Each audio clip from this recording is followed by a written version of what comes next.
নমস্কার প্রিয় ছাত্রছাত্রীরা, জেডি পাঠশালা ইউটিউব চ্যানেলে জানাই তোমাদের স্বাগতম। আমি আজ এই ভিডিওতে প্রিয় ছাত্রছাত্রীদের জন্য বাংলা জ্যোতিচিহ্ন বা বিরাম চিহ্নের ব্যবহার নিয়ে আলোচনা করব। তো আমি আজকে এই ভিডিওটি শুরু করলাম। জ্যোতিচিহ্ন বা বিরাম চিহ্নের ব্যবহার আমি আজকে আরম্ভ করলাম ভিডিওটি। তো যদি সম্ভব হয় আমি একটি ভিডিওর মাধ্যমে আমি কভার করার চেষ্টা করব। আর যদি একটি ভিডিওর মধ্যে কভার করা সম্ভব নয়, তাহলে আমি পরবর্তী একটি ভিডিও বানিয়ে আমি বাকিগুলা কভার করার চেষ্টা করব।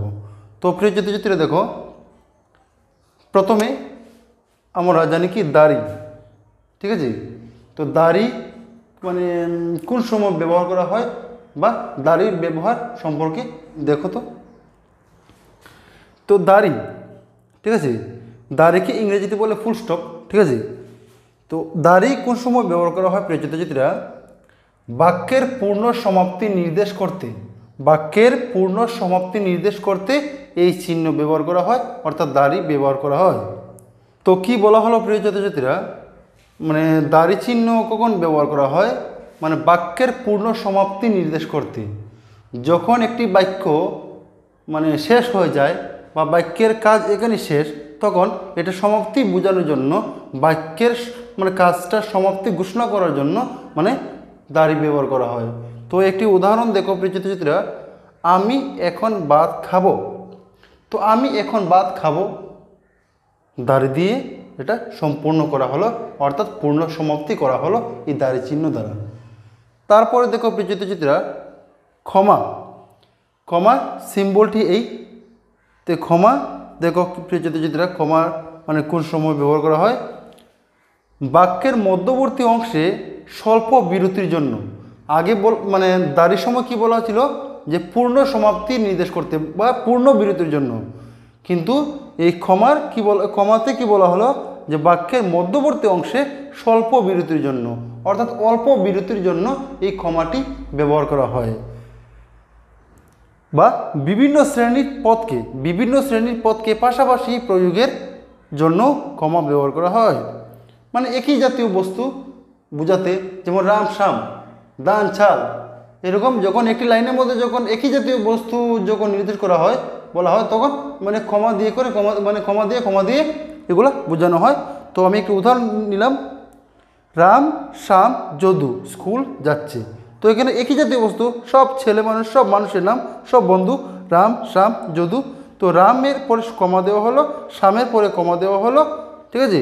তো একই জাতীয় বস্তু বা একই শ্রেণীর পদকে পাশাপাশি প্রয়োগের জন্য কি বলা হয়, কি ব্যবহার করা হয়? কমা ব্যবহার করা হয়। তারপরে প্রিয় ছাত্রছাত্রী দেখো, সেমিকোলন। তো সেমিকোলন কোন সময় ব্যবহার করা হয়? বাক্যের অর্ধ সমাপ্তিতে বা মধ্যবর্তী অংশের সঙ্গে সম্বন্ধ বোঝাতে এই চিহ্ন ব্যবহার করা হয়। তো বাক্যের অর্ধ সমাপ্তিতে দেখো, আগে ছিল পূর্ণ, দাড়িতে ছিল পূর্ণ সমাপ্তি, ঠিক আছে, আর এটা অর্ধ সমাপ্তি। তো বাক্যের অর্ধ সমাপ্তিতে বা পরবর্তী অংশের সঙ্গে সম্বন্ধ বোঝাতে এই সেমিকোলন ব্যবহার করা হয়। যেমন একটি উদাহরণ নিচ্ছি প্রিয় ছাত্রছাত্রীরা, আমার খুব খিদে পেয়েছে। ওই দেখুন এখানে সেমিকোলন ব্যবহার করলাম, আমার খুব খিদে পেয়েছে, তো আমাকে ভাত দাও। তো পরবর্তী বাক্য যেমন আমাকে বাদ দাও, এটার সঙ্গে সম্পর্ক বোঝাতে, সম্বন্ধ রাখতে গিয়ে এই সেমিকোলন চিহ্নটি ব্যবহার করা হয়েছে। তো প্রিয় ছাত্রছাত্রীরা, তারপরে দেখো 4 নম্বর কোলন। তো কোলনের চিহ্নটি দেখো এইভাবে বিসর্গের মতো। তো কোলনের ব্যবহারটি ভালো করে দেখো প্রিয় ছাত্রছাত্রীরা, বাক্যের মধ্যে উদাহরণ, দৃষ্টান্ত, ব্যাখ্যা প্রভৃতি নির্দেশ করতে এই চিহ্ন ব্যবহার করা হয়। অর্থাৎ বাক্যের মধ্যে কোনো উদাহরণ যদি তুলে ধরতে লাগে, কোনো দৃষ্টান্ত যদি তুলে ধরতে লাগে, বা কোনো যদি ব্যাখ্যা যদি তুলে ধরতে লাগে, তাহলে এগুলো নির্দেশ করতে এই কোলন চিহ্নটি ব্যবহার করা হয়। তো উদাহরণটি দেখো প্রিয় ছাত্রছাত্রীরা, রবীন্দ্রনাথের অনেক বাণী অমর। তো অমরের পরে আমি একটি চিহ্ন দিলাম, ওই চিহ্নটা হলো কোলন। কোলন দিয়ে আমি বোঝানোর চেষ্টা করছি যে ওই যে রবীন্দ্রনাথের অনেক বাণী যে অমর, তো বাণীটি কি? শিক্ষায় মাতৃভাষা মাতৃদুগ্ধ, শিক্ষায় মাতৃভাষা মাতৃদুগ্ধ, ঠিক আছে। তো আরেকটি কথা লক্ষ্য করো, আমি যে এখানে উদাহরণটি তুলে ধরলাম, উদাহরণ আমি লিখলাম না যে উদাহরণ, তো উদাহরণের পরেও যে আমি এখানে একটা কোলন ব্যবহার করলাম, ঠিক আছে সুচিত্রা, মানে কোনো বাক্যের মধ্যে উদাহরণ, দৃষ্টান্ত, ব্যাখ্যা প্রভৃতি নির্দেশ করতে এই চিহ্নটি ব্যবহার করা হয়। তারপর দেখো প্রিয়চিত্রা 5 নম্বর, তো 5 নম্বর হলো কোলন ড্যাশ। তো কোলন ড্যাশ চিহ্নটি দেখো এরকম, বাংলায় দৃষ্টান্ত বোঝাতে, মানে বাংলার দৃষ্টান্ত বোঝাতে কোলন অপেক্ষা মানে কোলন ড্যাশের প্রচলন বেশি। মানে কোনো দৃষ্টান্ত বোঝানোর জন্য বোঝাতে মানে কোলনের চেয়ে মানে কোলন ড্যাশই বেশি ব্যবহার করা হয়। তো একটু উদাহরণ দিলাম, দেখো উদাহরণটি এইভাবে যে নিম্নলিখিত যে কোনো 3টি প্রশ্নের উত্তর দাও। তোমাদের প্রায় প্রশ্নপত্রের মধ্যে এরকম লেখা থাকে যে নিচের যে কোনো 4টি প্রশ্নের উত্তর দাও, নিচের যে কোনো 5টি প্রশ্নের উত্তর দাও। উত্তর দেওয়ার পরে ওইকে এরকম মানে কোলন ড্যাশ চিহ্ন ব্যবহার করা হয়। তারপরে দেখো প্রিয়চিত্রা 6 নম্বর জিজ্ঞাসা চিহ্ন বা প্রশ্নবোধক চিহ্ন। মানে জিজ্ঞাসা চিহ্ন বলা যায় বা প্রশ্নবোধক চিহ্ন বলা যায়, অর্থাৎ ইংরেজিতে কোয়েশ্চন মার্ক, ঠিক আছে। তো কোয়েশ্চন মার্ক বা প্রশ্নবোধক চিহ্নর ব্যবহারটা দেখে নাও। আর চিহ্নটি এইভাবে এরকম, তো যে বাক্য দ্বারা প্রশ্ন জিজ্ঞাসা করা হয়, যে বাক্য দ্বারা প্রশ্ন জিজ্ঞাসা করা হয় তার শেষে এই চিহ্ন ব্যবহার করা হয়। যখন কোনো জিজ্ঞাসা করবে, যখন কোনো কিছু প্রশ্ন করবে কাউকে, তখনই প্রশ্ন করার শেষে কোশ্চেন মার্কটি দিতে বলবে না, ঠিক আছে। তো কোশ্চেন মার্কটা দিলে মানে এখানে বোঝা যাবে যে এখানে প্রশ্ন করা হলো বা কোনো কিছু জিজ্ঞাসা করা হলো। যেমন একটি উদাহরণ, তোমার নাম কি, তো তোমার নাম কি লাস্টের দিকে কোশ্চেন মার্ক দিলাম। তারপর 7 নম্বর বিস্ময় চিহ্ন। তো বিস্ময় চিহ্ন বা বিস্ময় চিহ্ন বলে, তো বিস্ময় চিহ্ন এইভাবে মানে একটা টান দিয়ে নিচে আরেকটি বিন্দু, ঠিক আছে। এইভাবে দেখো একটি টান দিয়ে নিচে বিন্দু।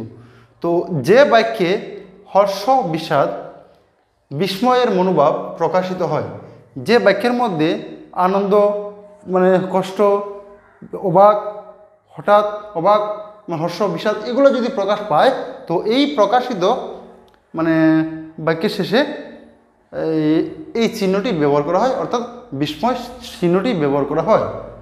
হঠাৎ যদি আমি ভয় পেয়ে যাই, ও মাই গড, তো আমি অবাক হয়ে গেলাম, এটাও কিন্তু মানে বিস্ময় চিহ্ন দ্বারা আমি প্রকাশিত করব। ও মাই গড, তো ও মাই গড যে বললাম, তো ও মাই গড, তো ওই লাস্টের দিকে আমি এই বিস্ময় চিহ্নটি ব্যবহার করতে লাগবে। তো তারপরে দেখো প্রিয়চিত্রা, তো বিস্ময়ের চিহ্নের একটু উদাহরণ দিলাম মানে ব্যবহার করে। উদাহরণ, ও কি অসহ্য গরম। আর আজকে সত্যি সত্যি একটু গরম লাগছে, দেখুন আমার অবস্থা। তো ও আজ কি অসহ্য গরম। তো ওই যে আমি অসহ্য মানে হর্ষ, বিষাদ আমি প্রকাশ করলাম, তো লাস্টের দিকে আমি কী ব্যবহার করলাম, এই চিহ্নটি বিস্ময় চিহ্নটি ব্যবহার করলাম। তারপর দেখো হাইফেন।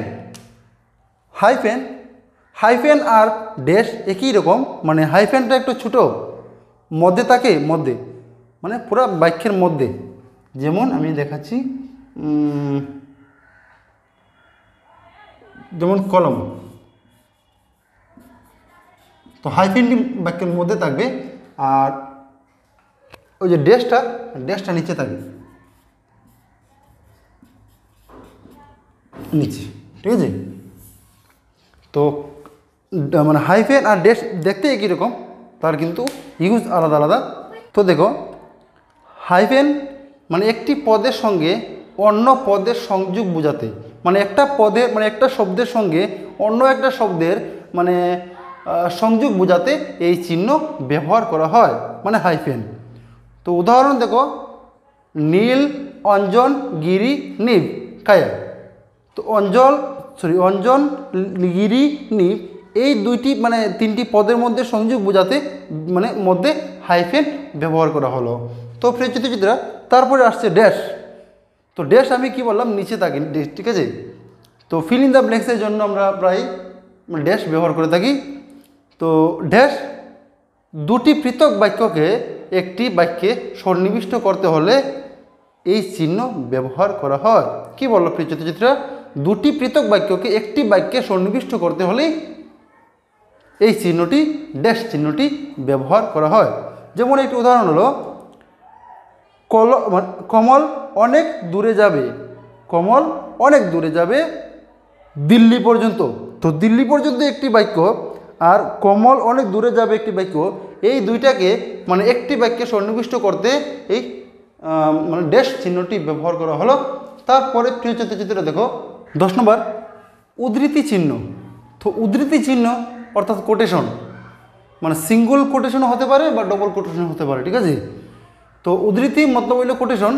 তো কোটেশনের ব্যবহারটি কীভাবে হয় দেখো, অন্যের বাণী বা রচনা অপরিবর্তিত অবস্থায় নিজের লেখায় ব্যবহার করতে হলে এই চিহ্ন ব্যবহার করা হয়। অর্থাৎ আমি যদি কোনো কিছু লিখি, কোনো রচনা লিখি বা কোনো কিছু বা আমি একটা রিপোর্ট তৈরি করি, আর এই মানে প্রতিবেদন বা রিপোর্ট বা রচনা লেখার সময় যদি অন্যের বাণী আমি অপরিবর্তিত অবস্থায় যদি ব্যবহার করি, ঠিক আছে। যেমন আমি একটি রচনা লিখতে গিয়ে রবীন্দ্রনাথের একটি মানে উদ্ধৃতি অর্থাৎ কোটেশন আমি তুলে ধরার যদি আমি পরিকল্পনা করি, বা একটি মানে কোটেশন যদি মানে রিলেটেড আমার রচনার সম্পর্কে রিলেটেড একটি কোটেশন রবীন্দ্রনাথ ঠাকুরের যদি আমি তুলে ধরতে লাগে, তাহলে আমি এই রবীন্দ্রনাথ ঠাকুর কোটেশনটা আমি ওই কোটেশন চিহ্নের ভিতরে আমি ব্যবহার করব। অর্থাৎ অন্যের বাণী বা রচনা অপরিবর্তিত অবস্থায় নিজের লেখায় ব্যবহার করতে হলে এই চিহ্নটি ব্যবহার করা হয়। আমি একটি উদাহরণ নিলাম, বাণী না মানে অন্যের একটি কথা। যেমন মা আমায় জিজ্ঞেস করলো ভাত খাবি না। তো ভাত খাবি না জিজ্ঞাসা করলো, মানে ভাত খাবি না, ও ভাত খাবি না অন্যের কথা মা জিজ্ঞাসা করেছিলেন। তো মায়ের কথাটা আমি সিঙ্গল কোটেশনের ভিতরে দিলাম, মা মানে ভাত খাবি না। তো রবীন্দ্রনাথ ঠাকুরের যদি আমি এরকম যদি আমি কোনো মহান পুরুষের বা মহাপুরুষের যদি মানে বাণী যদি আমি তুলে ধরতে লাগে, তখন আমি ডবল কোটেশনের ভিতরে আমি ব্যবহার করব। তো প্রিয় ছাত্রছাত্রীরা, আশা করি ভিডিওটি ভালো লেগেছে। যদি ভিডিওটি ভালো লেগে থাকে তাহলে প্লিজ এই ভিডিওটিকে লাইক, শেয়ার অ্যান্ড কমেন্ট করবে এবং আরও এই ধরনের ভিডিও পাওয়ার জন্য আমার চ্যানেলটিকে সাবস্ক্রাইব করবে। আমি মানে খুশি, মানে প্রথমেই মানে ভিডিও শুরুতেই আমি বলেছিলাম যে আমি চেষ্টা করব মানে পুরো জ্যোতিচিহ্নের ব্যবহারটি পুরো মানে কভার করার চেষ্টা করব, যতটি নিয়ম আছে বা যতটি চিহ্ন আছে। এখানে 10টি চিহ্ন রয়েছে, তো 10টি আমি কভার করতে পেরে আমি খুশি হয়েছি। তো ভিডিওটি যদি ভালো লাগে থাকে তাহলে প্লিজ ভিডিওটিকে লাইক, শেয়ার অ্যান্ড কমেন্ট করো এবং আরও এই ধরনের ভিডিও পাওয়ার জন্য, আরও এই ধরনের মজার ভিডিও পাওয়ার জন্য আমার চ্যানেলটিকে সাবস্ক্রাইব করে রাখো। তাহলে আজকের জন্য বিদায় দাও, টাটা, বাই বাই।